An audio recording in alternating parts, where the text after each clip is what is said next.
With Chiron in Cancer, we subconsciously feel that it's not safe to rely on our environment to meet our emotional needs, because somewhere in our past, our emotions were either neglected or shamed, so it doesn't feel safe to express our Cancer qualities.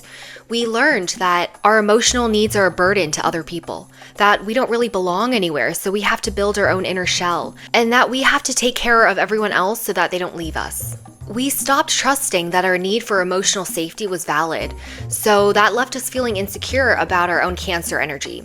Now, in order to make up for that insecurity, we unconsciously learned to perform another version of ourselves to the world.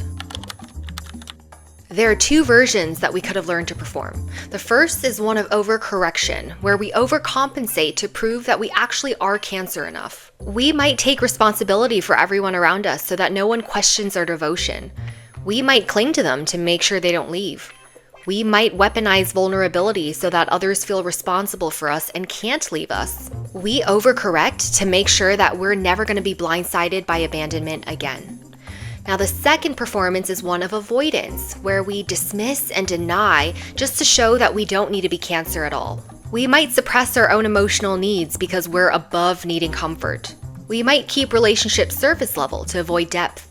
We might leave our connections first so that they can't leave us. We avoid vulnerability and nourishment because wanting it in the past has proven to be a liability. When we overcorrect, we're constantly spending energy on trying to control the emotional climate around us just to make sure that nothing falls apart. And there's no room to let our guard down because that could mean being abandoned.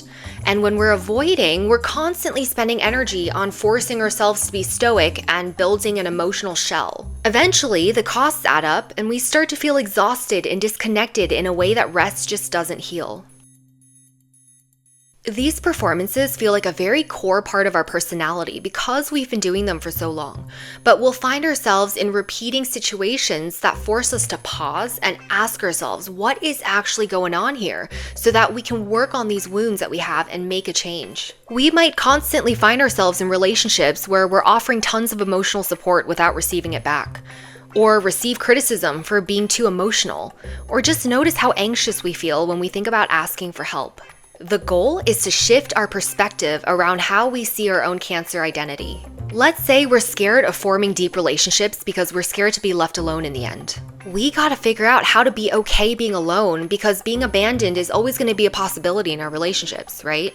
So once we make that shift, we immediately start to integrate our Cancer qualities in a much healthier way. And that is Chiron in Cancer. You can go book a reading with me and we'll work through any Chiron and Cancer themes in your life to help you make that shift. Or you can go visit my Substack and read more about Chiron.